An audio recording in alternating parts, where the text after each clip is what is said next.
Hi everyone, welcome to the guest post filter tool video.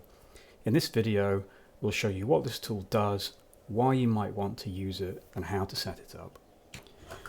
Before we dive into that, please remember to check out the demo of the Rocket guest posting database, which is the largest database of over 100,000 websites that accept guest posters along with all their key SEO metrics and contact details.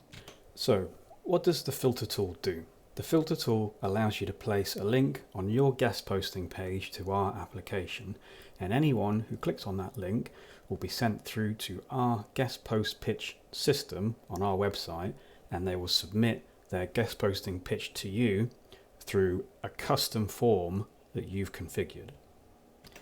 So let's quickly have a look at a simple example of that. And here you can see we've got a simple website with a guest posting page, and we've got our link here. Please submit your guest post through Rocket Guest Posting.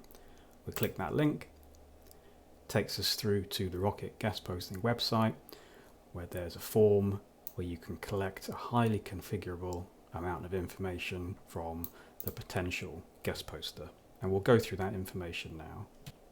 So you see you can set it to collect the following information. So you can ask if they want to send a standard pitch or ask what topics they'd like covering.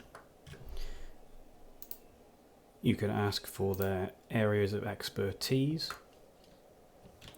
You can ask for the domain that they want a backlink to.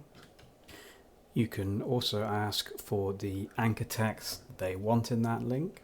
You can ask for some links to some recent guest posts they've done for other websites. You can ask for their budget, if it's free guest posts or up to $100, $200, $300, $500. Finally, you can enter your own guest post guidelines, and you can even force them to tick each one to make sure they actually have read each one.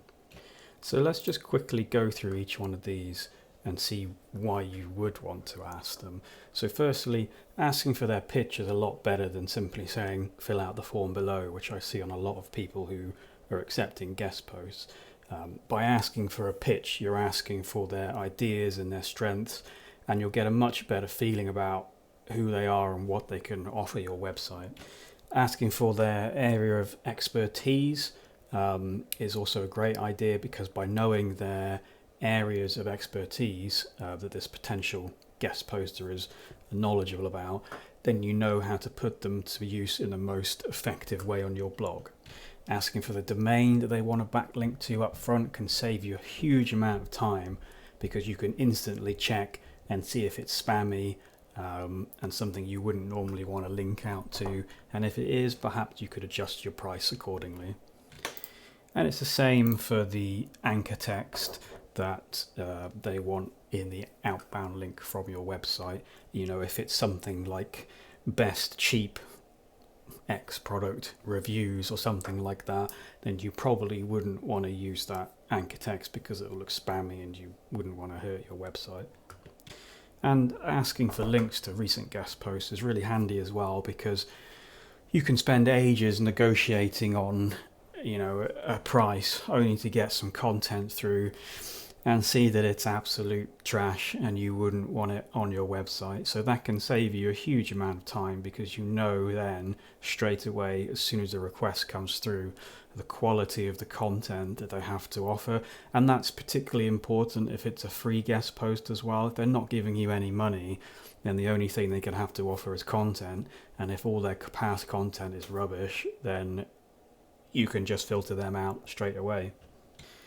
And budget, that's pretty obvious. If you don't want to accept free guest posts, then you know straight away, as soon as this form comes through, that they can only do free guest posts, so you can just ignore them.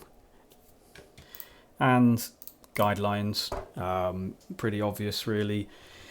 You want to know that they've read these guidelines, so you're not going to get a bunch of copied content or statistical claims that aren't linked to sources. You don't want the content to sound overly promotional for their own product. You want it formatted correctly. You want it grammar checked. You know, all these things you can make sure that they've acknowledged and that they'll do. And finally, another cool thing about this form that you don't see just by looking at it is that when the form comes through to you, it'll include their IP address and will automatically look up the country that we think they're in from that IP address. So you'll know as soon as that form comes through to you with their pitch, you'll be able to say, okay, well, am I dealing with, you know, an SEO agency in America that's probably got a decent budget for backlink building, or am I dealing with someone, you know, a hobby blogger in a third world country which probably isn't going to be able to offer you the price you might expect for a link on your website.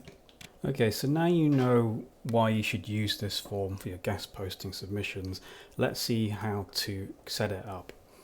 Firstly, register an account at rocketguestposting.com and click Guest Post Management Tool, and then click View our Guest Post Filter Tool. And here you can see we have the basic configuration ready to be populated. So we'll just go ahead and fill this out. So we're going to use our test website. So we've got the website address, the email address we want the guest post submissions to come through to once the form is filled out. Now, by default, there's some guest post guidelines automatically there. You can save this configuration and those default ones will appear on the form, or you can delete some, add some, you can do whatever you like with those. So we'll just leave the default ones in there for now. And then I think we won't ask them to state their budget, but we would like some examples of previous work. We'd like to see the domain that they want the link to. We'd like to see the anchor text they want as well, just to make sure it's nothing too spammy. And yeah, I want them to tick each guideline so I know that they've actually read it. So now we've got that's configured how we want it. Let's click Save. And you can see your config saved. You can now use the preview button, or you can use the link above here, and that'll show you what the form will look like. So we'll click that, and you can see that's taken us through to the form where it's as we configured it. So we're asking for their pitch, we're asking for their areas of expertise, the domain, they want a link to the anchor text they want, some examples of their recent work, and we're making them tick all of the guidelines to acknowledge that they've actually read them. So hopefully you can see now the advantages to using a guest post submission management system like this, because it can really help you streamline the process of accepting guest posters, and it can make sure that you get quality content, and it can save you a lot of time because it can just filter out people that are, time wasters essentially. I think everybody who owns a blog that has a decent amount of traffic gets the same requests any day, every day, in broken English, asking for a completely free guest post on your DA60 domain. This system just saves so much time. But anyway, that's the video, guys. And this specific system, it's completely free to use. So thank you for watching, and I hope you enjoy using it.